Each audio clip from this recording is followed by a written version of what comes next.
ये दुनिया का सबसे महंगा पकवान था, लेकिन हर कोई इसे अपनी जिंदगी में सिर्फ एक बार ही खा सकता था। जब मेहमान बड़ी उत्सुकता से इंतजार कर रहे थे, तो वेटर ने उनके सामने एक खाली प्लेट रख दी। इससे पहले कि मेहमान कुछ समझ पाते, हेड शेफ ने उस पकवान को बनाने वाले शेफ को बुलाया और उस पकवान का राज बताया।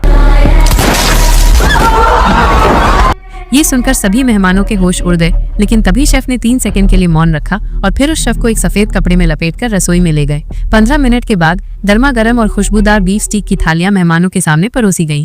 उस समय तक हेड शेफ ने कुछ भी छिपाने से इनकार कर दिया और मेहमानों को दावत का स्वाद लेने के लिए आमंत्रित किया, लेकिन असल में उस पकवान के लिए सामग्री वे खुद ही थे। ये सुनकर सभी मेहमान डर के मारे कांपने लगे। तभी एक अमीर आदमी उठकर वहाँ से जाने लगा, लेकिन जैसे ही वो दरवाजे तक पहुँचा, उसे रोक लिया गया। मैनेजर ने कहा कि आसपास की सभी नावें जा चुकी हैं और आज रात कोई भी इस द्वीप से नहीं जा सकता। उस अमीर आदमी ने कहा कि वो अपना निजी विमान बुला सकता है।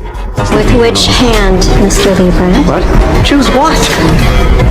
Very well, left hand. तभी उसे उस जगह की भयावहता का एहसास हुआ। उसने बिना सोचे समझे वहाँ से जबरदस्ती जाने की कोशिश की, लेकिन अगले ही पल कुछ अंगरक्षकों ने उसे एक मेज पर दबा दिया, जिसके बाद एक शेफ एक चाकू लेकर उसकी ओर बढ़ा। Please hold still. ये देखकर सभी को एहसास हुआ कि हेड शेफ मजाक नहीं कर रहे थे। तभी एना ने देखा कि उसका बॉयफ्रेंड जैक बिना कोई प्रतिक्रिया दिए खाना खा रहा था, मानो वो पहली बार यहाँ नहीं आया हो। ये जानने के लिए कि क्या हो रहा था, एना ने हिम्मत जुटाई और हेड शेफ के पास गई और उनसे पूछा कि वो ऐसा क्यों कर रहे हैं। लेकिन हेड शेफ ने उससे पूछा कि वो कौन थी और तुरंत पहचान लिया कि वो आज रात के मेहमानों की सूची में नहीं थी। लेकिन इससे बाकी मेहमानों के खाने पर कोई असर नहीं पड़ा और उसने धमकी दी कि कोई भी 12 बजे तक जिंदा नहीं बचेगा। ये सुनकर एना ने उनसे पूछा कि क्या वो शेफ की टीम में शामिल हो सकती है, लेकिन शेफ ने कहा कि शेफ को भी मरना है। Lady in 5.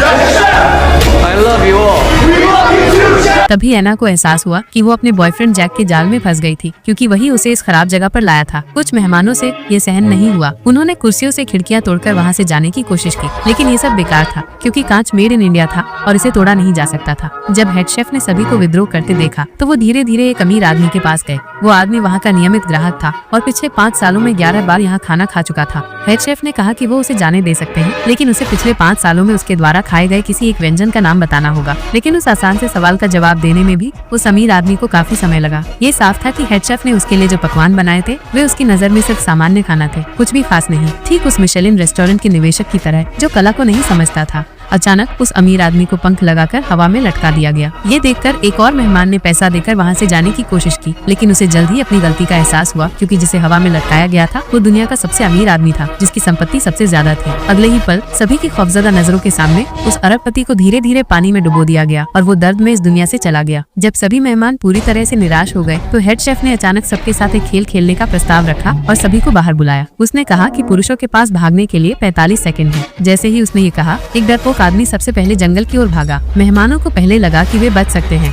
लेकिन उन्होंने शेफ की ताकत को कम आंका। एक पल में सभी मेहमानों को वापस पकड़ लिया गया। तभी हेड शेफ धीरे धीरे एना के बॉयफ्रेंड जैक के पास गए। उन्होंने पहले ही पहचान लिया था कि एना मेहमानों की सूची में नहीं थी और जैक ने अपनी पूर्व गर्लफ्रेंड की पहचान का गलत इस्तेमाल किया था। जब एना को पता चला कि जैक उसे मारने की कोशिश कर रहा था, तो वो उस पर बरस पड़ी।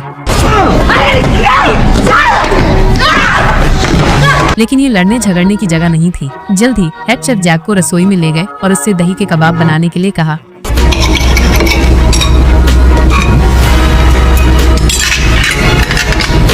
Wow. Wow. It's actually quite bad. फिर हेड शेफ ने चुपचाप उसके कान में कुछ कहा और जैक को रसोई में जाने दिया। इसके बाद शेफ ने कहा कि अब आखिरी पकवान बनाने का समय है, लेकिन आखिरी पकवान के लिए एक लोहे की बाल्टी की जरूरत थी। हेड शेफ ने एना को अपने घर से उसे लाने के लिए कहा और फिर मैनेजर को उसकी चाबियां देने के लिए कहा। लेकिन जैसे ही एना जाने की तैयारी कर रही थी, उसने देखा कि जैक ने खुद को फांसी लगा ली थी। ये साफ तौर पर हेड शेफ ने उसे सजा दी थी। जल्द ही एना हेड शेफ के पुराने घर पहुंची। दरवाजा खोलने के लिए चाबी का इस्तेमाल करते ही उसने मैनेजर को अपने पीछे पाया। अपनी जान बचाने के लिए एना ने पलटवार किया और गलती से एक चाकू का इस्तेमाल करके मैनेजर को मार डाला। उसके बाद एना शेफ के कमरे में चली गई। वहाँ उसने दीवार पर कुछ तस्वीरें देखी, लेकिन अजीब बात ये थी कि जब शेफ मशहूर हो गए थे, तो उनकी हर तस्वीर में उनके चेहरे पर तनाव था, लेकिन जब वो एक प्रशिक्षु के रूप में पनीर बर्गर बनाते थे, तो उनके चेहरे पर मुस्कान थी। तभी एना ने अचानक वहाँ एक वायरलेस रेडियो देखा। उसने बिना सोचे समझे बचाव दल को बुलाया और फिर शांति से लोहे की बाल्टी को रेस्टोरेंट में वापस ले आई। उस समय हेड शेफ को कुछ भी नहीं पता था, लेकिन जल्द ही बाहर सायरन की आवाज आने लगी। इससे हेड शेफ को कुछ गलत होने का एहसास हुआ I see you found our radio. और उन्होंने वेटर से तुरंत जगह साफ करने और मेहमानों को ठीक करने के लिए कहा ताकि पुलिस को कुछ भी अजीब ना लगे। ये देखकर एना मुस्कुराई क्योंकि उसी ने वायरलेस रेडियो से चोरी छिपे मदद के लिए कॉल किया था। और जैसा कि उम्मीद थी, एक पुलिस वाला रेस्टोरेंट में आया। उसने पूछा कि किसने वायरलेस रेडियो से पुलिस को बुलाया है, लेकिन इस बार मेहमान कुछ भी कहने की हिम्मत नहीं कर रहे थे। सिर्फ हेड शेफ ने ये समझाते हुए कहा कि वे सब रात का खाना खा रहे थे। जब पुलिस वाला थोड़ा भ्रमित हुआ तो उसने अचानक एक मेहमान को देखा जो एक बहुत ही लोकप्रिय फिल्मी सितारा था, इसलिए उसने फिल्मी सितारे से ऑटोग्राफ मांगा। फिल्मी सितारे ने मना नहीं किया, लेकिन जब पुलिस वाला ने ऑटोग्राफ लिया तो उसने देखा कि उस पर मदद के लिए एक संदेश लिखा हुआ था।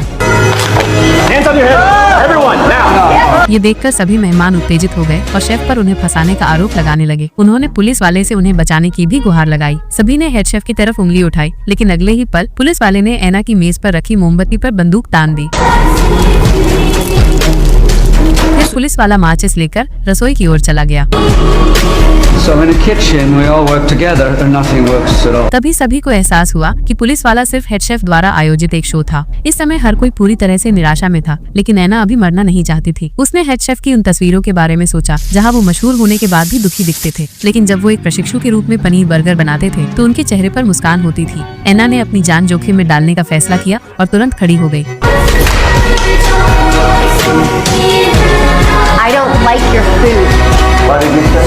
I said I don't like your food and I would like to send it back. उसने कहा कि वो सिर्फ एक पनीर बर्गर खाना चाहती थी। ये सुनकर हेड शेफ की आंखों में आंसू आ गए। एना ने कहा कि वो बहुत भूखी थी और शेफ के पकवान बस दिखावटी थे। वो बस अपना पेट भरने के लिए एक पनीर बर्गर खाना चाहती थी।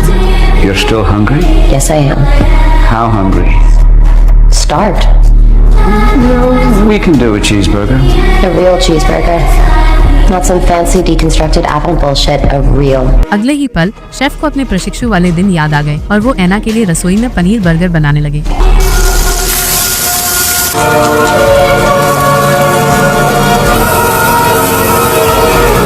इस तरह से एक स्वादिष्ट और पेट भरने वाला पनीर बर्गर तैयार हुआ। शेफ ने एना को कुछ फ्रेंच फ्राई भी दिए और खुद प्लेट एना के पास लेकर आए।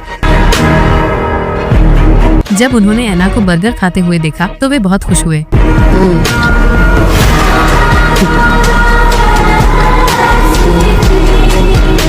Now that is a cheeseburger. ये सुनकर शेफ के चेहरे पर फिर से मुस्कान आ गई। जब शेफ एना के अगले बाइट का इंतजार कर रहे थे तो एना ने कहा कि बर्गर बहुत बड़ा है और वो इसे पूरा नहीं खा सकती। उसने शेफ से इसे पैक करने में मदद करने के लिए कहा। इस पर शेफ ने तुरंत अपनी आवाज का तरीका बदला और बिना झिझके बर्गर पैक कर दिया। उन्होंने एना को पैक किया हुआ बर्गर दिया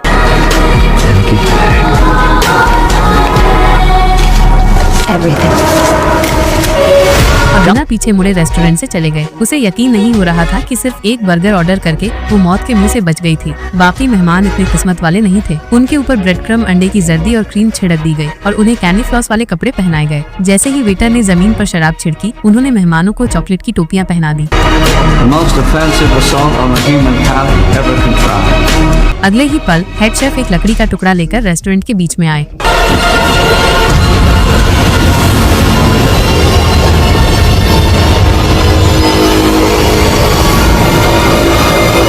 इस बीच एना एक नाव में बैठकर द्वीप से चली गई। उसने दूर रेस्टोरेंट से आग की लपटें उठते हुए देखा और उसे एहसास हुआ कि उन लोगों का अंत हो गया था। इसी के साथ फिल्म खत्म हो जाती है। द मेन्यू एक सस्पेंस और थ्रिलर फिल्म है जो थ्रिलर और हॉरर की सीमाओं को तोड़ती है और सामाजिक व्यंग्य और मानवीय मूल्यों को दर्शाती है। अगर आपको ये कहानी पसंद आए तो मूल फिल्म देखना ना भूलें।